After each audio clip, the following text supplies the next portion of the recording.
कि आप कोई भी बैंक से या फिर कोई वित्तीय संस्था से 20 लाख या इससे कम का लोन लिए हैं तो ये लोन कैसे माफ होगा, इसी के बारे में आज की इस वीडियो हम लोग विस्तार से जानेंगे। तो आज की जो लोन की बात हम कर रहे हैं ये है सिक्योर लोन।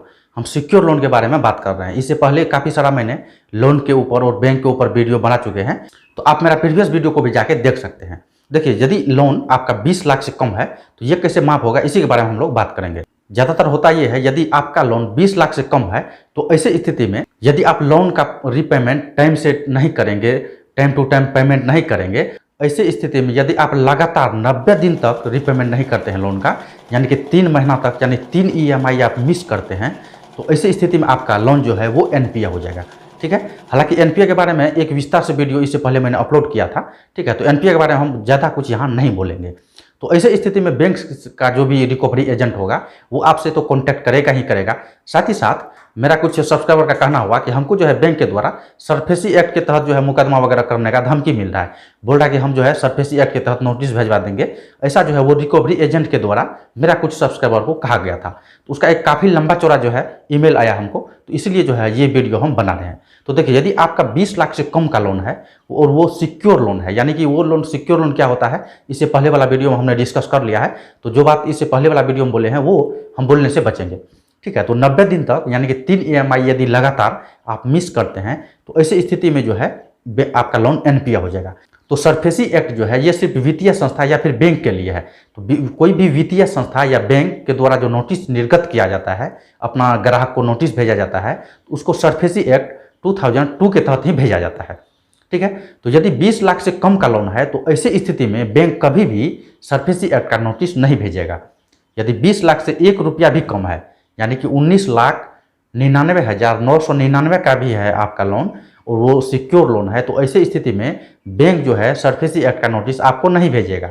सरफेसी एक्ट का नोटिस भेजने के लिए आपका लोन का जो अमाउंट है वो 20 लाख से ज़्यादा होना चाहिए। और मान लेते हैं यदि आपने 25 लाख कोई भी बैंक से लोन लिया और आपने 10 लाख जो है रीपेमेंट कर दिया है, तो अब 25 लाख में से 10 लाख माइनस हुआ, तो ऐसी स्थिति में आपके पास जो है वो 15 लाख रुपया बच रहा है। तो यहाँ 15 लाख हो गया है। हालांकि लोन 25 लाख लिए, उससे मतलब नहीं है, अभी बकाया आपके पास 15 लाख है।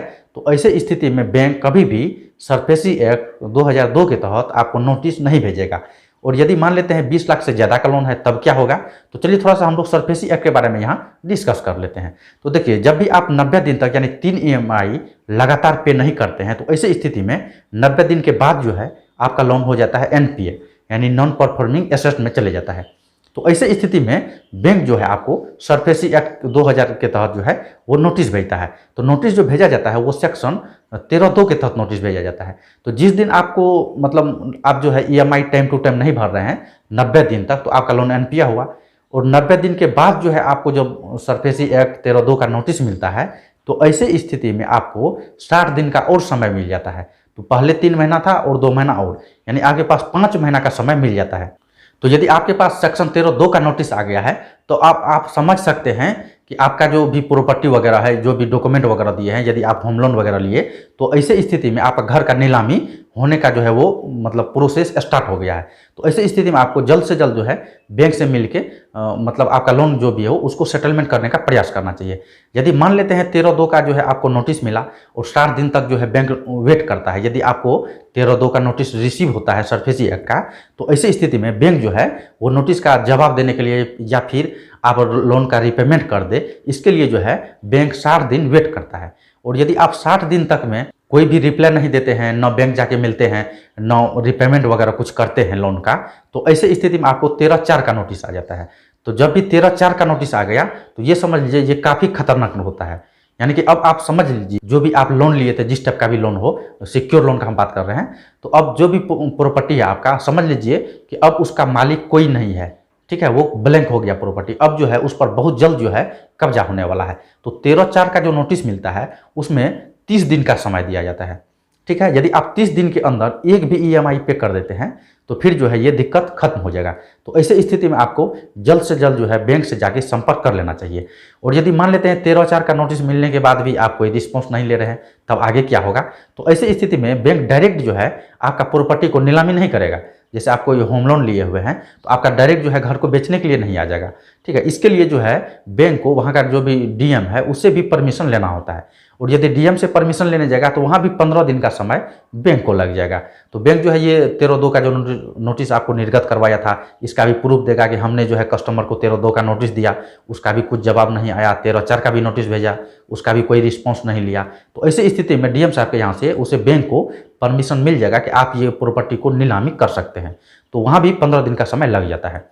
ठीक है, उसके बाद जो है बैंक को यदि नीलामी का परमिशन मिल जाता है, उसके बाद कम से कम 2 न्यूज़पेपर में बैंक को उस प्रॉपर्टी से संबंधित पेपर में बताना होता है, यानी कि एक विज्ञापन देना होता है कि ये प्रॉपर्टी जो है हम लोग नीलामी कर रहे हैं। जो नीलामी का जो भी पैसा है वो सब जो है वहाँ पे दर्शाना होता है, प्रॉपर्टी किस टाइप का है, क्या पोजीशन है, A to Z जो है वहाँ पे बैंक को जानकारी देना होता है। तो इतना जो मैंने प्रोसेस बताया कि नोटिस मिलेगा, इतना इतना दिन का समय मिलेगा, तो कस्टमर के लिए यहाँ पे काफ़ी सारा अधिकार है। यदि मान लेते हैं यदि 13/2 का नोटिस आपको मिलता है या 13/4 का नोटिस मिलता है, और ऐसे स्थिति में यदि उस नोटिस में कोई नुक्स है या फिर कोई जो है बाय मिस्टेक हो गया है, या फिर आपको ऐसा लग रहा है कि 90 दिन के बाद जो एनपीए हुआ है, तो बैंक जो 13/2 का नोटिस भेजा है तो हमें 60 दिन का समय नहीं दिया, कम ही दिन का समय दिया और जल्द से जो है 13/4 का नोटिस भेज दिया।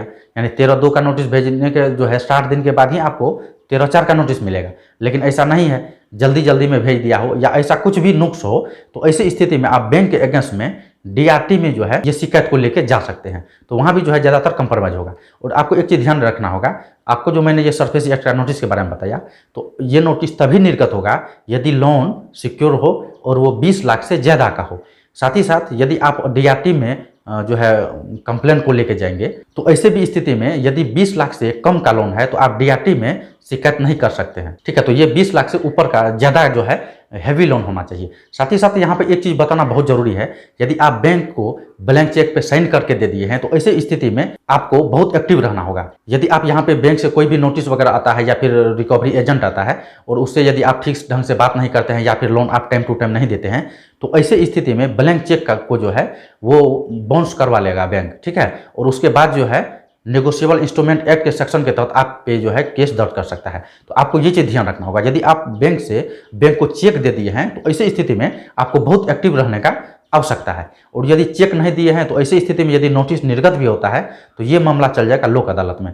तो लोक अदालत में जाएगा तो वहाँ भी जो है सेटलमेंट नहीं होगा। ठीक है, और बैंक चाहता है कि लोक अदालत जाने से पहले ही कस्टमर से मिलकर सेटलमेंट कर ले। तो जब भी सेटलमेंट करेगा तो ये लोन का अमाउंट काफ़ी कम हो जाएगा। हालांकि सेटलमेंट के बारे में मैंने पहले ही एक फेवरेट वीडियो बना दिया है, तो आप मेरा उस वीडियो को जाके देख सकते हैं। तो इस वीडियो को देखने के बाद मुख्य रूप से आपको ये जानकारी मिला होगा कि जब भी 20 लाख से कम का लोन है तो ऐसी स्थिति में बैंक कभी भी सरफेसी एक्ट का नोटिस नहीं भेज सकता है आपको। और यदि लोन का अमाउंट 20 लाख से ज़्यादा है तो ऐसे ही स्थिति में सरफेसी एक्ट का नोटिस भेजता है।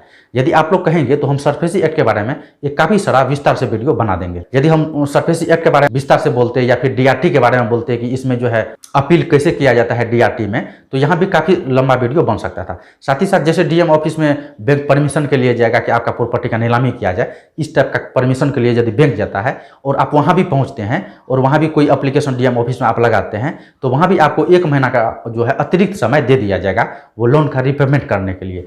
तो यहाँ पे जो है आप काफ़ी लंबा समय बैंक से ले सकते हैं। लेकिन आपको एक चीज़ ध्यान रखना होगा, आप जो आपके साथ जो इतना चीज़ हो रहा है तो ऐसी स्थिति में आपका सिविल स्कोर काफ़ी नीचे हो जाएगा, यानी काफ़ी डाउन हो जाएगा आपका सिविल स्कोर। सिविल स्कोर क्या है और इसको कैसे बढ़ाया जाएगा, इस विषय पर हम पहले ही एक वीडियो बना दिए हैं, तो आप मेरा प्रीवियस वीडियो को जाकर देख सकते हैं।